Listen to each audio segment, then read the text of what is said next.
हम सब लोग देख रहे हैं कि हमारी अर्थव्यवस्था, भारतीय अर्थव्यवस्था की स्थिति बहुत अच्छी नहीं है। भारतीय अर्थव्यवस्था काफ़ी नाजुक दौर से गुज़र रही है। हम सब लोग देख रहे हैं कि किस तरह से डॉलर के मुकाबले में रुपया दिन प्रतिदिन कमज़ोर होता जा रहा है और इन सब चीज़ों की मार हमारे देश के एक आम आदमी को भुगतनी पड़ती है। ऐसा क्यों है कि आज भी भारत एक विकासशील देश है। 75 साल हो गए आज़ादी को, आज भी विकासशील देश, गरीब देश माना जाता है।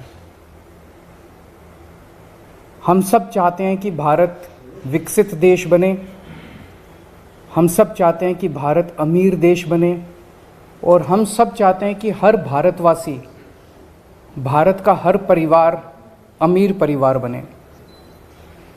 इसके लिए बहुत सारे कदम उठाने की ज़रूरत है, बहुत सारे स्टेप्स लेने की, बहुत सारे एफर्ट्स करने की ज़रूरत है। हमें बड़ी संख्या में स्कूल खोलने हैं, हमें बड़ी संख्या में अस्पताल बनाने हैं, हमें बड़ी संख्या में बहुत बड़े स्तर के ऊपर बिजली का, सड़कों का इंफ्रास्ट्रक्चर को तैयार करना है। लेकिन एफर्ट्स तभी फलीभूत होते हैं जब हमारे ऊपर देवी देवताओं का आशीर्वाद होता है। एफर्ट्स करने चाहिए, हम सब लोग अपनी अपनी ज़िंदगी में एफर्ट्स करते हैं, लेकिन हम कई बार देखते हैं कि एफर्ट्स कर रहे हैं, नतीजे नहीं आ रहे। उस वक्त लगता है कि अगर देवी देवताओं का आशीर्वाद हो तो एफर्ट्स फलीभूत होने लगते हैं, एफर्ट्स के नतीजे आने लगते हैं। परसों दिवाली थी। दिवाली पे हम सब लोगों ने अपने अपने घर पे श्री गणेश जी और श्री लक्ष्मी जी का पूजन किया। हम सब लोगों ने भगवान से सुख शांति की प्रार्थना की। हम सब लोगों ने अपने अपने परिवार के लिए, देश की समृद्धि के लिए प्रार्थना की। हम ये भी देखते हैं कि जितने बिजनेस करते हैं, व्यापारी हैं, इंडस्ट्रियलिस्ट्स हैं, सब लोग अपने अपने यहाँ अपने कमरे में ज़रूर लक्ष्मी जी की और गणेश जी की मूर्ति लगा के रखते हैं और रोज़ सुबह काम शुरू करने के पहले उनकी पूजा करते हैं। आज मेरी केंद्र सरकार से, प्रधानमंत्री जी से अपील है, भारतीय करेंसी के ऊपर एक तरफ गांधी जी की तस्वीर है, वो वैसे ही रहनी चाहिए, लेकिन दूसरी तरफ श्री गणेश जी की और श्री लक्ष्मी जी की तस्वीर भारतीय करेंसी के ऊपर लगाई जाए। जैसा मैंने कहा कि हमें अपनी अर्थव्यवस्था को सुधारने के लिए, भारत को आगे तरक्की देने के लिए बहुत सारे एफर्ट्स की ज़रूरत है, लेकिन उसके साथ साथ देवी देवताओं के आशीर्वाद की भी ज़रूरत है।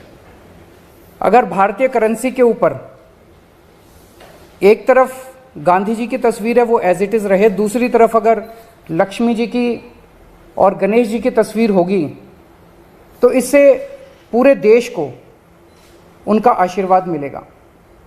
लक्ष्मी जी को समृद्धि की देवी माना गया है, गणेश जी जितने विघ्न होते हैं उनको हरने वाला, उनको देवता माना गया है, विघ्न दूर करने वाला देवता माना गया है। तो उन दोनों की तस्वीरें उसके ऊपर लगनी चाहिए। हम ये नहीं कह रहे कि सारे नोट बदले जाएं, लेकिन जितने फ्रेश नोट्स छपते हैं, अभी जो नोट्स हैं वो एज इट इज़ रहें, लेकिन जो हर महीने फ्रेश नोट छपते हैं, वो फ्रेश नोट्स के ऊपर ये शुरुआत की जा सकती है और धीरे धीरे करते करते सर्कुलेशन में काफ़ी मात्रा में ये वाले नए नोट आ जाएंगे। इंडोनेशिया एक मुस्लिम कंट्री है, 85% से ज़्यादा उनकी आबादी मुस्लिम है, 2% से कम हिंदू हैं वहाँ पे, लेकिन उन्होंने भी अपने नोट के ऊपर गणेश जी की तस्वीर छापी हुई है। तो मैं समझता हूँ कि ये एक बहुत अहम कदम है जो कि केंद्र सरकार को उठाना चाहिए। आज मैं आप सब लोगों के माध्यम से, मीडिया के माध्यम से, इस देश के 130 करोड़ लोगों की तरफ से केंद्र सरकार से और माननीय प्रधानमंत्री जी से अपील करता हूं कि भारतीय करेंसी के ऊपर लक्ष्मी जी की और गणेश जी की तस्वीर लगाई जाए। अगर इस पे कोई प्रश्न है आपके तो। इसका आइडिया कैसे आया? चर्चा भी नहीं हो रही थी और आपने अभी परसों दिवाली का जब पूजन कर रहे थे तो उस वक्त मन के अंदर एक भाव आया, उस वक्त मन के अंदर एक ये बहुत स्ट्रांग भाव आया कि अगर भारतीय करेंसी के ऊपर अगर ऐसा हो, हम सब लोग पूजन करते हैं, सब लोग भाव से पूजन करते हैं, तो अगर भारतीय करेंसी के ऊपर भी ये हो, मैं ये नहीं कह रहा ये करने से मात्र से केवल अर्थव्यवस्था सुधरेगी, बहुत सारे एफर्ट्स करने की ज़रूरत है, लेकिन वो एफर्ट्स तब फलीभूत होते हैं जब देवी देवताओं का आशीर्वाद होता है। आपको लगता है इसमें किसी विशेष समुदाय को इस ऐतराज़ में? जैसा मैंने कहा कि हम किसी के खिलाफ नहीं बोल रहे, हम ये नहीं कह रहे इसको हटाओ उसको रखो उसको हटाओ, किसी के भी खिलाफ नहीं है। और जब इंडोनेशिया कर सकता है तो हम भी कर सकते हैं, इसमें किसी को आपत्ति होनी नहीं चाहिए। और सबकी समृद्धि की बात हो रही है, सबकी संपन्नता की बात हो रही है, पूरे देश की संपन्नता की बात। अगर सर कोई दूसरे विशेष समुदाय का व्यक्ति अगर इस बात को उठाता है, जैसा मैंने कहा कि अगर इंडोनेशिया कर सकता है, इंडोनेशिया ने भी श्री गणेश जी को चुना, तो हम भी कर सकते हैं, हमारे देश में भी हो सकता है। और लक्ष्मी जी के साथ, लक्ष्मी जी एक ऐसी देवी हैं जिनको समृद्धि और संपन्नता की देवी माना गया है। ऐसे में आरोप लग सकते हैं कि आप हिंदू को काटते हैं। आरोप लगाने वाले तो 100 आरोप लगाएंगे, आरोप लगाने दीजिए, लेकिन मुझे लगता है कि आप किसी से भी बात कर लीजिए। मैंने पिछले कुछ दिनों में कई लोगों से बात की, सब लोगों को लगा कि ये बहुत अच्छा आइडिया और ये होना चाहिए। सर एक तरफ आपकी ये अपील है प्रधानमंत्री नरेंद्र मोदी से, क्या कोई प्रस्ताव मुझे भेजिए किस तरीके से? मैं कल परसों में उनको एक चिट्ठी लिखूंगा, कल या परसों, और उस चिट्ठी के माध्यम से भी मैं उनसे अपील करूंगा। ये हिंदी चलचित्र में कहावत है, एक गाना है, क्या से क्या हो गया देखते देखते। वाकई अगर अरविंद केजरीवाल जी की राजनीति को देखा जाए, अरविंद केजरीवाल जी के पॉलिटिक्स को देखा जाए, तो किस प्रकार से यू टर्न किया जाता है, आज ये हमारे सामने पूर्णतः उतर के आ रहा है।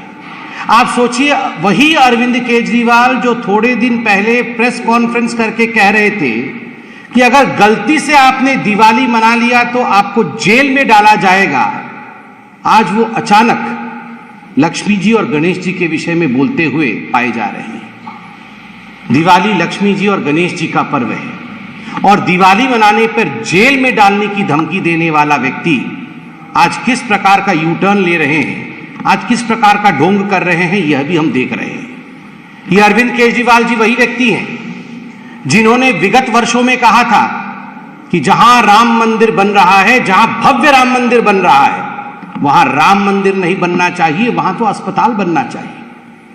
अरविंद केजरीवाल जी की वो वीडियो भी है, जनता उस वीडियो को देखे जिसमें केजरीवाल जी कह रहे थे कि मैं तो किसी भी कीमत पे उस राम मंदिर में आराधना करने, पूजा करने नहीं जाऊंगा, क्योंकि उस राम मंदिर में पूजा जो है वो भगवान प्राप्त नहीं करेंगे, भगवान स्वीकार नहीं करेंगे।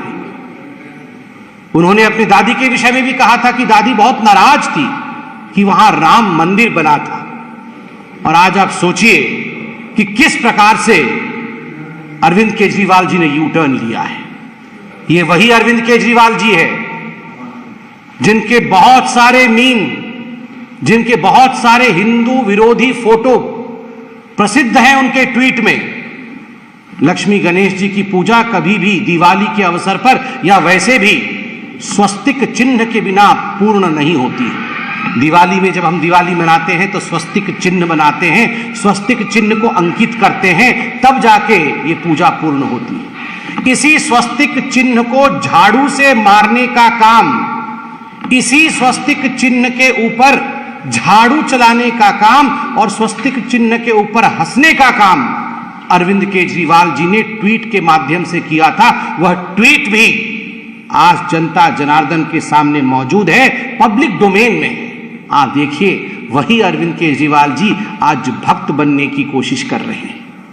ये वही अरविंद केजरीवाल जी हैं जिनके एक मंत्री राजेंद्र पाल गौतम जी ने आज से चंद हफ्तों पहले मां लक्ष्मी और गणेश जी के लिए जिस प्रकार की भद्दी बातें कही थी, जिस प्रकार से हिंदू देवी देवताओं के खिलाफ कहा था, उपहास किया था, उन्हें गाली देने का काम किया था, केजरीवाल जी आज वो एमएलए आपके यहां अभी भी बने हुए हैं। आपने उन्हें पार्टी से बर्खास्त नहीं किया है, केवल और केवल दिखाने के लिए, for the sake of I wash, आपने मंत्री पद से हटाया है।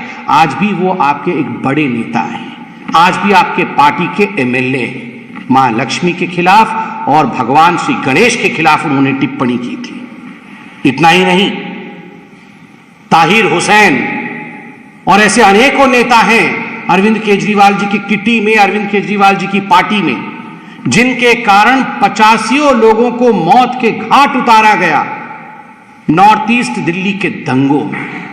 किस प्रकार से हिंदुओं के ऊपर प्रहार किया जाए, किस प्रकार उनके ऊपर पेट्रोल बम फेंका जाए, किस प्रकार उन्हें मारा जाए, उनका नरसंहार हो, इसके रचयिता थे ताहिर हुसैन। आज भी जेल के सलाखों के पीछे बंद है और अचानक अरविंद केजरीवाल यहां पर स्वांग रचाने का काम कर रहे हैं। बंधुओं, याद करिए, ये वही अरविंद केजरीवाल हैं जिन्होंने सदन के अंदर कश्मीरी पंडितों के नरसंहार पर बने फिल्म पर जब सवाल उठा था तो ठहाके मार के हंस रहे थे और कह रहे थे ये तो झूठी कहानी है, किसी ने एक भी कश्मीरी पंडित का नरसंहार नहीं किया था। कश्मीरी पंडितों को दिल्ली में नौकरी देने से इनकार करने वाले अरविंद केजरीवाल, कश्मीरी हिंदुओं के ऊपर हंसने वाले अरविंद केजरीवाल आज अचानक जो हिंदू बनने की चेष्टा कर रहे हैं, ये यू टर्न की पराकाष्ठा है। अगर सही मायने में देखा जाए तो केजरीवाल जी, आप जब दिवाली की पूजा कर रहे थे ना, तो मां लक्ष्मी भी और भगवान श्री गणेश भी, ये जो आपने एक्साइज पॉलिसी में पैसा मारा है, आपके भाई, आपके साथी मनीष सिसोदिया ने जिस प्रकार मोटा माल शराब माफिया के माध्यम से कमाया है, भगवान कभी माफ नहीं करेगी, मां लक्ष्मी कभी माफ नहीं करेगी।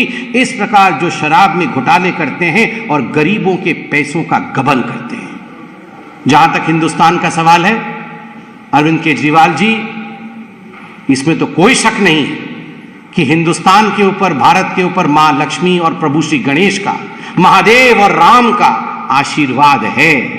तभी तो जो हिंदुस्तान आर्थिक रूप से 11वें स्थान पे था आज से एक दशक पहले, आज वही हिंदुस्तान पूरे विश्व में 5वें नंबर की अर्थशक्ति है, 5वें नंबर की इकोनॉमी है। Today India stands tall in the world order of economy.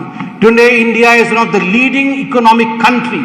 Today's India growth rate shows a bright spot in the World Economic Forum.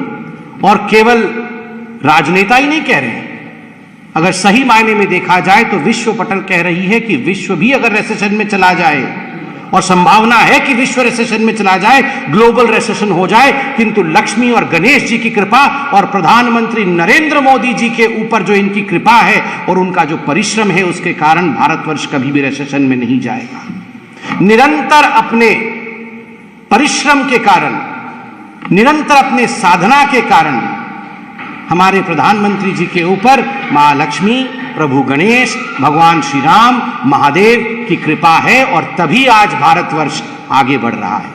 जहां तक दिल्ली की अर्थव्यवस्था की कहानी है, दुख के साथ कहना पड़ रहा है कि जिस प्रकार से आपने एडवर्टाइजमेंट पॉलिसी चलाया है, यह उचित नहीं है।